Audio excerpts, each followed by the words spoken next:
வணக்கம் மக்களே, welcome to our channel the night watchman connoisseurs. So இன்னைக்கு நம்ம பார்க்க போற அந்த 8வது team RR Rajasthan Royals. Very first IPL எடிஷன்லேயே கப் அடிச்ச டீம். அதுக்கப்புறம் சொல்லிக்கிற மாதிரி எதுவுமே பண்ணல. 2 வருஷத்துக்கு முன்னாடி ஃபைனல் மட்டும் ஆடினாங்க ஜிடி கூட. அதுலேயும் தோத்துட்டாங்க, ரன்னர் அப்பா தான் வந்தாங்க. ஸோ அதுக்கப்புறம் வந்து எக்கச்சக்க டாக்டிக்கல் மிஸ்டேக்கு அண்ட் லாஸ்ட் இயர்லாம் வந்து பயங்கரமா ஃபம்பிள் ஆயிட்டாங்க. க்ளோஸ் அந்த இது மாதிரி முயல் நாம கதை தான் ஞாபகம் அவங்கள பார்த்தா.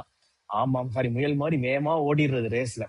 போட்டு முன்னாடி போய் கொஞ்ச நேரம் தூங்குறேன், டைம் இருக்கு அப்படின்னு பார்த்தா மேட்சே முடிஞ்சிடும். அந்த மாதிரி ரொம்ப க்ளோஸ் கேம் நிறைய வந்து கேமை விட்டாங்க. இந்த வருஷம் வந்து எக்கச்சக்க எக்ஸ்சேஞ்சஸ் சஞ்சு சாம்சனை கொடுத்துருக்காங்க. அவங்களோட பேஸ் ஆஃப் த பிரான்ச்சைசி ஜடேஜாவை திரும்ப OG back to the home town, home coming அப்படி இப்படின்லாம் ரீல்ஸ் எல்லாம் பார்த்தோம். சாம் கர்ன் வந்திருந்தாரு, பட் ஆனா இப்ப வரமாட்டாரு, இன்ஜுரியில போயிட்டாரு. ஸோ நல்ல டீமா தான் தெரிஞ்சுது. அவங்களோட வீக்னஸ் நம்ம திரும்ப திரும்ப சொன்ன அந்த ஆல்ரவுண்டர்ஸ் தான் அவங்க கிட்ட இல்ல. அந்த வீக்னஸை வந்து இந்த தடவை நல்லா அட்ரஸ் பண்ணிருக்காங்க. ஸோ மதன், நான் உங்ககிட்ட ஸ்டார்ட் பண்றேன். ஸோ எப்படி டீம் எப்படி இருக்கு, அவங்களோட சான்சஸ் எப்படி இருக்கு பிளே ஆஃப்க்கு? டீமை பொறுத்த வரைக்கும் பவுலிங் ரொம்ப சுமாரு. இன்னும் ஆர்ச்சர் இன்னும் வரவே இல்லை. இங்கிலாந்து பிளேயர்ஸ் ஆல்ரெடி பஞ்சாயத்து போயிட்டு இருக்கு. இப்பதான் பென் டிக்கெட் வரலன்னு சொல்லியிருக்காரு ஆர்ச்சர். ஒருவேளை நம்மளும் இங்கிலாந்து டீமே கான்சென்ட்ரேட் பண்ணலாமான்னு யோசிக்கிறாரான்னு தெரியல. அவங்க டாண்டே பிறகு இருக்காங்க, பட் எட் பவுலிங் கொஞ்சம் ரொம்ப வீக்கா இருக்கு. சந்தீப் சர்மா மட்டும்தான் வந்து சொல்லிக்கிற மாதிரி ஒரு பவுலரா இருக்காரு. அவங்க ஸ்பின்னர் ஸ்ட்ரென்தன் பண்ணணும் அப்படின்னு சொல்லி பார்த்துட்டு ஜடேஜா எடுத்திருக்காங்க. பட் ரவி பிஷ்ணாய் வந்து கொஞ்சம் குயிக் விக்கெட் டேக்கர்ஸா இருக்கணும், இல்லைன்னா வந்து ரொம்ப கஷ்டமாயிடும். இல்லைன்னா விக்னேஷ் புத்திரம் வச்சிருக்காங்க. ஸோ பட் அந்த எக்ஸ்பீரியன்ஸ்லாம் அண்ட் தாட்டி இருக்குமா, தலைவன் இருப்பானா? கண்டிப்பா இருக்கு. அசாம் இதுல 2 பேரு டக்குன்னு ஓடி வந்து காலில் விழுவாங்க. யாருன்னு பார்த்தா, சார் வேணாம், என் கால விழாதீங்க, என் கால விழாதீங்க. யாரு? இல்ல சார் 50 ரூபா கம்மியா இருக்கு நீங்க கொடுத்ததுல, கூட போட்டீங்கன்னா காலில் ஒரேடியா படுத்துருவேன் அப்படிங்கிற மாதிரிலாம் சான்சஸ் இருக்கு. அண்ட் நம்ம லாஸ்ட் டைமே நான் சொன்னேன், இந்த தடவை கேப்டன்சி கண்டிப்பா பாரு, ஜடேஜா அப்புறம் எஸ்எஸ்வி ஜெய்ஸ்வால் இத்தனை பேர் இருக்கும்போது ஒண்ணுமே பண்ணாத துருஜுரு இத்தனை பேர் இருந்தாலும் ஒண்ணுமே பண்ணாத ரியான் பராக் தான் கொடுப்பாங்க அப்படின்னு. இது வந்து ரொம்ப அப்பட்டமா தெரியுது. இது வந்து ரொம்ப ஒரு பிரெயின் ஃபெயிலான மொமெண்ட் மாதிரி. ஆமா, இது ஒரு மாதிரி ஃபேவரட்டிசமோ இல்ல அவங்களோட அட்மினிஸ்ட்ரேஷன்ல இருக்கிறதுனால நான் பண்றதுதான் கரெக்ட், இல்ல நான் என்ன வேணா பண்ணுவேன் அப்படிங்கறத வந்து ரொம்ப கிளியர் கட்டாவே அவங்க பண்ணிட்டு இருக்காங்க. பட் இது எந்த லெவலுக்கு சக்சஸ் கொடுக்கும்னு எனக்கு தெரியல. ஆரம்பிச்சிடுறேன். பிளேயிங் 11 வந்து starting with sensation Vaibhav Suryavanshi and along with Yashasvi Jaiswal. Number 3 நான் ஹெட்மேயர் இருக்கிறேன் because of his form in world T20. Number 4 வந்து Riyan Parag. Number 5 Dhruv Jurel. So number 6 வந்து இப்போதைக்கு நான் வச்சிருக்கிறது வந்து ஜடேஜா. நம்பர் 7 வந்து I bring Dasun Shanaka. Number 8 வந்து Jofra Archer. Number 9 Ravi Bishnoi. Number 10 Sandeep Sharma. Number 11 வந்து நான் நாண்ட்ரே பெர்கர் அடிச்சிருக்கேன். So Nandre Burger, Jofra Archer, Dasun Shanaka, Hetmyer 4 பேர் தான் என்னோட ஓவர்சீஸ் காம்பினேஷன்ஸ். பாசிபிளி வந்து சுபம் தூபே வந்து இம்பாக்ட்ல வச்சுக்கலாம். 2 ஆனா அவங்களுக்கு பவுலிங் கொஞ்சம் வீக். ஒரு லெஃப்ட் ஹேண்ட் ஆப்ஷன்ஸ் இருந்தா பெட்டரா இருக்கும். ஆர்ச்சர் அண்ட் நாண்ட்ரே பெர்கர் ஓரளவுக்கு இதுவாகும். அண்ட் சந்தீப் சர்மா வந்து உனக்கு எண்ட் ஓவர்ஸ்ல போட்டுருவாங்க.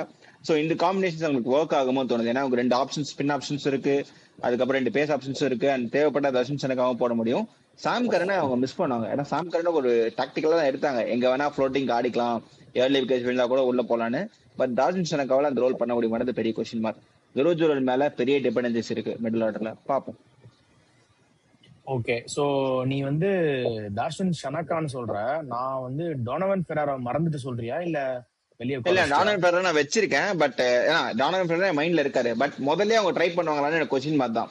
நீ யோசிச்சு பாரு, ஆல்ரெடி அவங்க பவுலிங், ஏன்னா முதல் லைன் எழுதுறப்போ டோனவன் ஃபெராரோ இருந்தாரு, நானுமே லுக் ஃபார்வர்ட் பண்ணேன். பட் நான் டோனவன் ஃபெராரோ ஆட் பண்ணிட்டேன், அவனுக்கு ஒரு ஸ்பின் ஆப்ஷன்ஸ் கிடைக்கும். பட் பேஸ் உனக்கு கொஞ்சம் ரொம்ப வீக் ஆயிடும். உனக்கு புரியுதா? அவனுக்கு துஷார் தேஷ்பாண்டே இருக்காது. பட் நான் ஆண்ட்ரே பெர்கர் ஆடி ஆகுறோன்ற தாட் ப்ராசஸ் இல்லை. பிகாஸ் SC20 கொஞ்சம் பயங்கரமா போட்டாரு. அவங்க ஆர்ச்சரை தூக்க மாட்டாங்க. ஒருவேளை ஆர்ச்சர் இல்ல அப்படின்னா நான் வந்து டோனவன் ஃபெராரோ ஆடிட்டு துஷார் தேஷ்பாண்டே ஆட வைப்பேன். இப்போதைக்கு எனக்கு இதுதான் ஸ்ட்ராங்கஸ்ட் 11 மாதிரி தெரியுது. துஷார் தேஷ்பாண்டே இம்பாக்ட்ல வச்சுக்கலாம், சுபம் துபே இம்பாக்ட்ல வச்சுக்கலாம். தர்ஷன் ஷனகா வந்து அவங்க போஸ்ட் பண்ணி எடுத்திருக்காங்க, பாசிபிளி ஆட வைப்பாங்கன்னு தோணுது. ஏன்னா அவங்களுக்கு அந்த பவுலிங் ஆல்ரவுண்டர் ஆப்ஷன்ஸ் வேணும். நீ அஸ்வின் ஆடுறப்பெல்லாம் பாத்திருக்கியா? அஸ்வினை வந்து முதல்ல ஆட வச்சிருவாங்க, அந்த 6-5 ஈக்குவேஷன்ல இருப்பாங்க. ஸோ இது ஒரு பேலன்ஸ்டா இருக்கு. பாசிபிளி மாறவும் செய்யலாம். இவங்க அந்த டாப் 5 மாத்த போறது கிடையாது நம்ம CSK மாதிரி. அந்த அடுத்த கீழே இருக்க 5 தான் வந்து ஓட்டிக்கிட்டு இருக்க போறாங்க. ரவி பிஷ்னாய், ஜடேஜா 2 பேர் தாண்டி ஸ்பின்னர்ஸ் கேட்டா புத்தூர் மட்டும்தான். ஓகே, எனக்கு 5 6 வரைக்கும் நான் நீ ஜடேஜா வரைக்கும் நீ சொல்றத நான் அக்ரி பண்ணிக்கிறேன். 7ல வந்து நான் டார்வன் ஃபெராராவை கொண்டு வருவேன். 8ல வந்து ஜோஃப்ரா ஆர்ச்சர், 9 வந்து சந்தீப் சர்மா, 10 வந்து ரவி பிஷ்னாய், 11 வந்து ஆண்ட்ரே பர்கர், 12ல வந்து நான் துஷார் தேஷ்பாண்டே ஆர் விக்னேஷ் புத்தூர். ஸோ இவங்க 2 பேர்த்தையும் ஓகே. வச்சுக்கேன். ஏன்னா நீ நீ பவுலிங் பாத்தீங்கன்னா உனக்கு ஜாஃப்ரா ஆர்ச்சர் இருக்காரு, ஆண்ட்ரே பர்கர் இருக்காரு, சந்தீப் சர்மா இருக்காரு, 3 ஜென்யூன் ஃபாஸ்ட் பவுலர்ஸ். அது போக உனக்கு ஸ்பின்னுக்கு பாத்தீங்கன்னா ரவி ஜடேஜா பிஷ்னா இருக்கு. இருக்காரு, ஜடேஜா இருக்காரு, டானவன் ஃபெராரா உனக்கு அழகா ஆஃப் ஸ்பின் சூப்பரா போடும். எய்டன் மார்க்கரம், டானவன் ஃபெராரா எல்லாமே ஜெனியூனான ஆஃப் ஸ்பின்னர்ஸ் தான், நல்ல ஆஃப் ஸ்பின்னர். ஸோ அவரையுமே நான் வந்து ஒரு அரை பவுலரை கணக்கு வச்சுப்பேன். ஸோ உனக்கு 3 பவுலர், சாரி 3 + 2 5 பவுலர் இருக்காங்க. நீ அழகா வெளியில இம்பாக்ட்ல வந்து துஷார் தேஷ்பாண்டே வச்சுக்கலாம். அப்படி இல்லைன்னா தலைவன் தலைவன் போலிங் போடுவான்ல. ரியான் பராகா. என்னடா தம்பி, நான் இன்டர்நேஷனல் லெவல்ல பேசிட்டு இருக்கேன். சோ உனக்கு வெளியில வந்து ஒரு மாதிரி நீங்க செகண்ட் பவுல் பண்றீங்க அப்படின்னு துஷார் தேஷ்பாண்டே வச்சுக்கலாம். இல்ல செகண்ட் பேட்டிங் ஆடினா நீ சொல்ற மாதிரி சுபம் துபேவை கூட நீங்க ஆடிக்கலாம். சோ இது ரொம்ப எனக்கு என்ன கொஞ்சம் இதா இருக்கு. டான் நான் 11 வச்சுப்பேன். ஷனக்கா வந்து ஒரு ஒன் மேட்ச் ஒன்று மாதிரி தான். அவர் வந்து எல்லாத்தையுமே இந்த நீ போய் ஆடு நீ போய் ஆடு நீ போய் ஆடுன்னு கடைசியா வந்து தேவையில்லாம முடிஞ்சு போன ஒரு இதை வந்து செத்து போன பணத்தை தோண்டி தம்பி எஞ்சி உயிர் கொண்டு வா அப்படிங்கிற மாதிரி பண்ணிட்டு இருப்பாரு அவரு. மேட்ச் அலைவா இருக்கும் போது அவரால் எவ்வளவு பண்ண முடியும். கேப்டன் ஸ்நாக் மாதிரி, ஹாரி ப்ரூக் மாதிரி பேடு கட்டிட்டு பாகிஸ்தான் கூட இறங்கிருக்கலாம். வந்து 4 விக்கெட் 5 விக்கெட் போயிருக்கும் போதே 8 விக்கெட் போனதுக்கு அப்புறம் வந்து இறங்கி அவளை அடிச்சு என்ன யூஸ்? அதுல யூஸ் இது மைண்ட் செட்டே இல்லடா. இன்னொன்னு அவர் பவுலிங் போறது கிடையாது. அப்ப நீ சாம் கரனை ரீப்ளேஸ்மெண்ட்லாம் அவரை பார்க்கவே பினிஷரா தான் பாக்குற.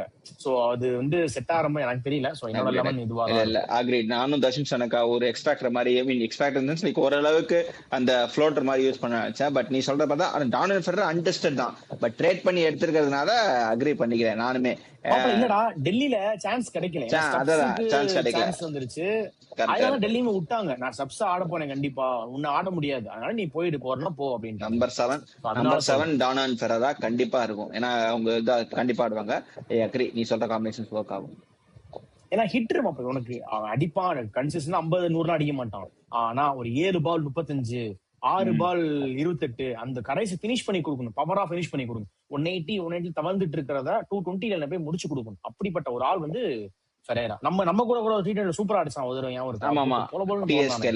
ஆனா ஜடேஜாவும் பார்த்தா உனக்கு வந்து பெரிய டாங்கர் ஆஃப் த பால் எல்லாம் கிடையாது. கொஞ்சம் வந்து உனக்கு செட்டில் ஆகி தான் ஆடுவாருன்றப்போ துருவல் விக்கெட் ஆயிட்டாருன்னா உனக்கு யாரு 6 அடிப்பா? நீ சொல்றது 170 இருக்கப்போ 170 இருந்து உனக்கு 195 200 கொண்டு போனா இந்த மாதிரி ஒரு பிக் ஹிட்டிங் பிளேயர்ஸ் வேணும். அந்த இடத்துல நீ வந்து 3 பால் மிஸ் ஆயிடுச்சுன்னா கஷ்டம்.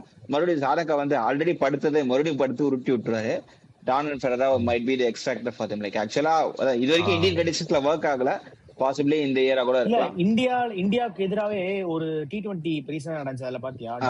போட்டு தொழிச்சாரு. ஆனா அந்த வேர்ல்ட் கப்ல இருக்க வேண்டியதுடா. அவர் இன்ஜூரினால அவரால் ஆட முடியல. ஸ்டெப்ஸ் உள்ள வந்தாரு. கரெக்ட். நல்ல ஃபார்ம்ல இருக்காரு. அவர் நல்ல ஹிட் இருக்கும். எனக்கு அவர் மேல நம்பிக்கை நிறைய இருக்கு. அவங்களோட சொன்ன ஞாபகம் இருக்கா? ஒண்ணு இந்த ஷெர்ஃபே டூதர் போட எடுங்கடா, இல்லன்னா இந்த மாதிரி ஃபெரரா எடுத்து போன டீமுக்குள்ள அப்படின்னு. கடைசி வரைக்கும் ஒன்னும் பண்ணல. சரி, ஓகே. டீம் காம்பினேஷனும் நல்லா தான் இருக்கு.